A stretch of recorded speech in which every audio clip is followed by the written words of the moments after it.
Bienvenue dans cette vidéo. Aujourd'hui je vous propose de mettre quelques-unes de mes nouveautés en action. On va donc appliquer aujourd'hui la base de chez Tatcha. Nous allons également appliquer le nouvel anti-cerne de Yves Saint Laurent, le All Hours Precise Angle Concealer. On va également appliquer les blushs liquides de Beauty Bay. Je vais vous parler également du produit liquide de Dior sans transfert laqué. Là j'ai des choses à dire sur ce produit là. Et nous allons réutiliser aujourd'hui la palette de Marion Caméléon. Je vous avais déjà montré en action, mais je vous avais dit qu'on allait réutiliser cette palette là. Donc voilà le programme de la vidéo, je vous montre tout ça en application et pour ça je vous rapproche.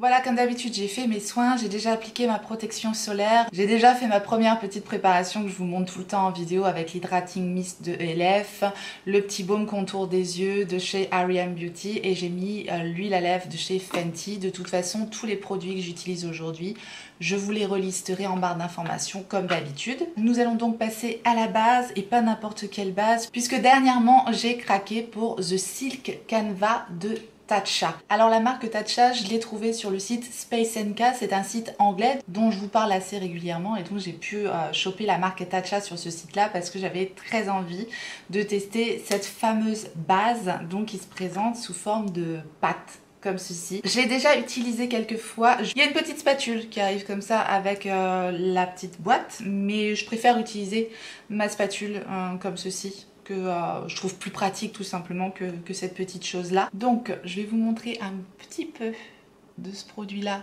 sur la moitié de mon visage pour que vous puissiez voir le avant-après, que vous puissiez vous faire une petite idée. Justement on est là pour ça. Donc je vous montre l'effet lissant matifiant que cette base a sur ma peau. C'est effectivement un produit qui a un certain coût, mais les codes promotion du site Space NK passent sur la marque Tatcha, donc ça peut être intéressant si vous avez envie de tester. Alors au niveau de la texture, c'est vraiment une texture très douce, très agréable à l'application, avec un très léger parfum de lavande. Et voilà donc le résultat de la base sur la moitié de mon visage. Je ne sais pas si vous allez bien voir le avant-après. Ça a matifié, si vous voulez, mon visage, mais tout en l'hydratant, tout en laissant un effet repulpé, hydraté sur la peau.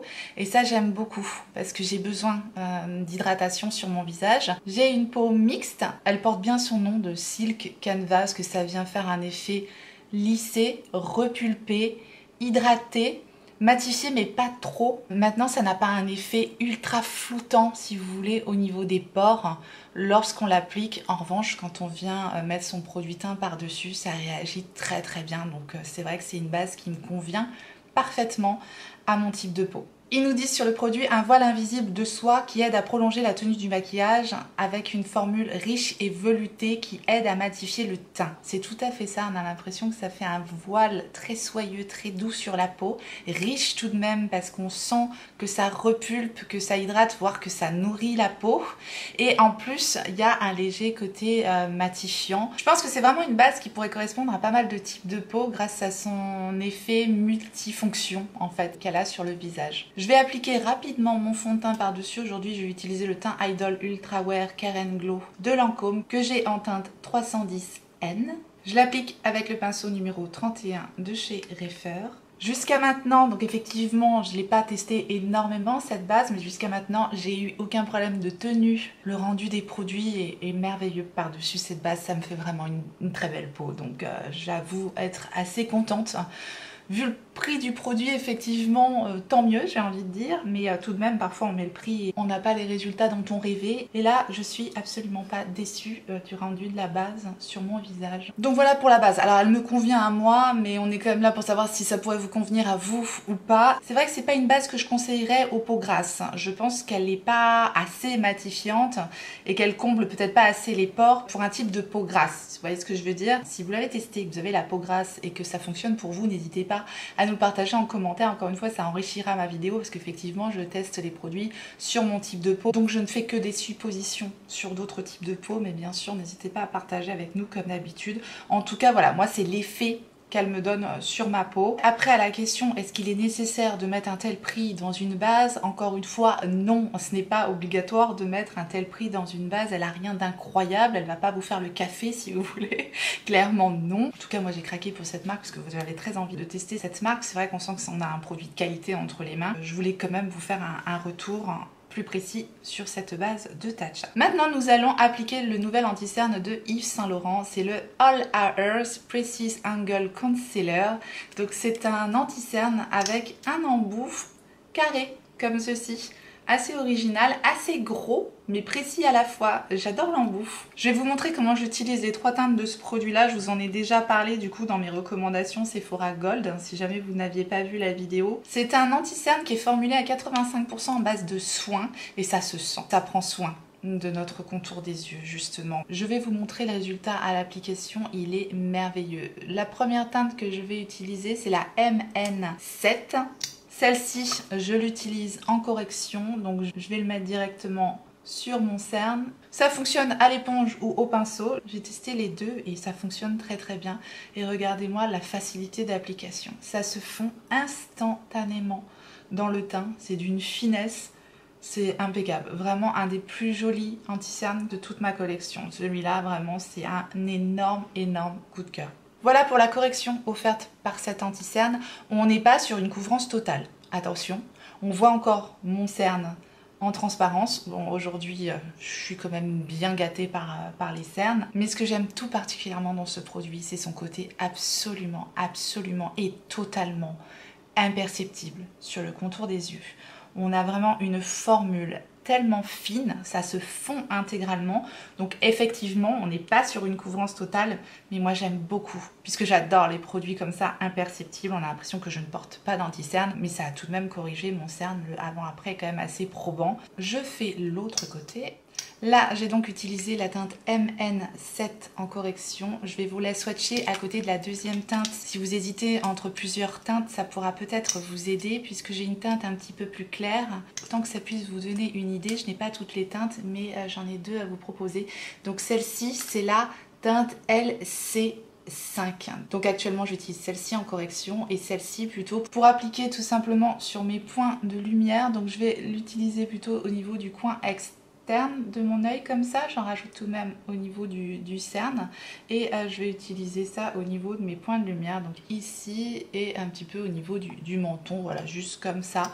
Tout de suite, ça va donner un coup de frais au visage. Évidemment, vous n'allez pas prendre nécessairement 2 teintes d'anti-cerne, mais sachez que voilà, si vous avez un anti-cerne trop clair pour vous, il peut vous servir comme ça. Et voilà, pour choisir en fait votre teinte d'anti-cerne, si vous avez vraiment particulièrement besoin de correction, prenez un anti-cerne qui va être parfaitement adapté à votre carnation. C'est ce qui va le mieux corriger votre cerne. Maintenant, si vous voulez apporter un petit côté plus frais, plus lumineux, prenez un demi-ton, voire un ton en dessous de votre carnation. Par contre, pas trop clair, parce que si vous avez le cerne particulièrement foncé et que vous mettez quelque chose de trop clair dessus, ça risque de donner un côté grisâtre et c'est pas ce qu'on veut en général. J'ai une troisième teinte dont je me sers en contouring, c'est la teinte DN5. Elle est parfaite pour faire mon contouring, donc voilà, je l'applique comme je fais d'habitude. Je vais faire un très léger contouring aujourd'hui.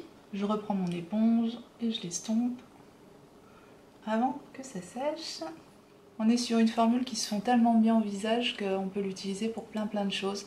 C'est pareil, hein, ça, si vous avez un anti-cerne qui est trop foncé pour vous, mais vraiment trop foncé, bah, vous pouvez parfaitement l'utiliser également pour faire un petit bronzer ou un contouring, voilà, liquide. Tout simplement, il ne faut pas hésiter à jouer avec vos produits et à les détourner de leur utilisation de base. Je pense que l'image parle d'elle-même, le rendu est naturel, fondu, imperceptible, magnifique. C'est vraiment un très beau produit qui, je pense, conviendra à tout type de peau, qui sera plutôt destiné aux personnes qui recherchent encore une fois un effet naturel, imperceptible, mais pas nécessairement une couvrance totale. C'est vrai que pour moi, ça me correspond parfaitement. Je vais maintenant vous montrer en action les blushs liquides de Beauty Bay. Donc ce sont les Liquid Blush qui sont présentés avec un gros embout comme ça. Alors voilà les teintes que je possède. Pareil, si vous hésitiez sur une teinte, ça peut vous aider. Ici, j'ai la teinte Riff. Ensuite, nous avons la teinte Blooming. Ensuite, la teinte Spring. Et enfin, la teinte Peaches. Nous allons donc appliquer la teinte Peaches aujourd'hui. Donc, je n'ai pas encore poudré mon teint. Je vous montre comment je l'applique. Donc, je mets 3 petits points comme ceci. Le pinceau numéro 7 de It Cosmetics. et j'estompe le produit tout simplement. C'est juste la texture à l'application qui est un peu mousseuse, un peu épaisse comme ça. Ça semble épais, mais après ça se fond parfaitement dans le teint, ça se travaille superbement bien. C'est joliment pigmenté, ça se travaille facilement, ça s'applique facilement, ça tient bien également. Voilà, des belles réussites à petit prix chez Beauty Bay. Je vais rapidement terminer mon teint hors caméra et on se retrouve tout de suite après. Voilà, j'ai tout simplement poudré mon teint avec ma poudre Infinity Filter Loose Setting Powder en teinte light de LH Cosmetics. J'ai fait mes sourcils avec mon produit Petit Goupillon de chez Iconic London. Et puis j'ai fixé avec le Mist & Fix de Make Up For Ever. Enfin, j'ai préparé mes paupières avec la base à paupières de Make Up by Mario, la Master Eyes Prep and Set, que j'ai ici en teinte light, que je vous montre tout le temps. C'est la base à paupières que j'utilise quotidiennement. Nous allons donc réutiliser aujourd'hui pour le maquillage des yeux la palette de Marion Caméléon en collaboration avec Sephora. C'est le chapitre numéro 2. Est-ce qu'on aura un chapitre numéro 3? Je ne sais pas. Nous allons faire quelque chose de simple à nouveau aujourd'hui. J'ai bien envie de tester un petit peu cette teinte ici avec vous. Je ne l'ai pas encore appliquée et je trouve très joli ce bleu canard, la teinte Minuit. Donc on va se faire un liner avec la teinte Minuit, très simplement. Dans un premier temps, je vais donc utiliser un crayon, c'est un tattoo liner de chez Maybelline, ces crayons petit prix dont je vous ai longtemps parlé, qui sont dans mes favoris. Ici, je vais prendre la teinte 921, c'est la Deep Teal, parce que je pense que ça va parfaitement se marier avec notre teinte Minuit. Donc je vais tout simplement tracer un liner en ras de cils supérieur. Je vais également travailler ma muqueuse inférieure, la muqueuse supérieure et légèrement le ras de cils inférieur au niveau du coin externe. Puis je prends mon fidèle wing liner, le 317 de Zoeva, tout simplement pour estomper et étirer un petit peu mon crayon. Donc je travaille le ras de cils inférieur en remontant au niveau du coin externe. Comme ça me permet de tracer ma virgule en remontant pour faire un effet liftant au regard. Puis je prends ma jolie teinte Minuit avec un pinceau Make Up For Ever, c'est le 204. Et je vais donc appliquer ma teinte sur mon crayon qui me sert de base pour bien accrocher mon fard poudre et également au niveau du ras de cils inférieur. Très joli bleu canard, très joli rendu sur la paupière. Je vais tout simplement rajouter un peu de confetti comme d'habitude. Et pour lui donner un peu plus d'impact, nous allons mettre un peu de ma fidèle pâte à patou. Pour ceux qui ne connaissent pas la pâte à patou, c'est tout simplement le Intensifies Artistry Wand de Pat McGrath. Je ne sais pas si on peut dire tout simplement parce que c'est un nom à rallonge. Bref, c'est un crayon comme ça sous forme de pâte en fait. C'est pour ça que je l'appelle la pâte à patou. Pour ceux qui le connaissent, vous avez l'habitude. Ça va me permettre simplement de bien faire adhérer mes confettis, enfin mon fard pailleté, et de bien le faire ressortir sur la paupière. Donc voilà, j'applique ma petite pâte. Je prends donc au doigt le fard confetti et je le place sur ma paupière mobile. Et c'est magnifique. Même chose de l'autre côté. Voilà un maquillage extrêmement simple en utilisant le bleu canard qui est super, vraiment un fard mat encore une fois bien pigmenté. Évidemment je l'ai mis qu'en liner parce que ce genre de fard foncé coloré, voilà, j'aime bien les utiliser en liner comme ça. C'est vrai que si vous êtes un peu frileux par rapport à cette ligne de couleur là, c'est une ligne qui s'utilise merveilleusement bien en liner comme ça. Et je trouve que ça se travaille bien, voilà, avec une petite base de crayon comme je vous l'ai montré aujourd'hui. C'est très facile à réaliser et ça fait son petit effet. Moi j'aime beaucoup faire ce genre de look. Je vais utiliser en mascara aujourd'hui le Lash Idol de Lancôme Waterproof.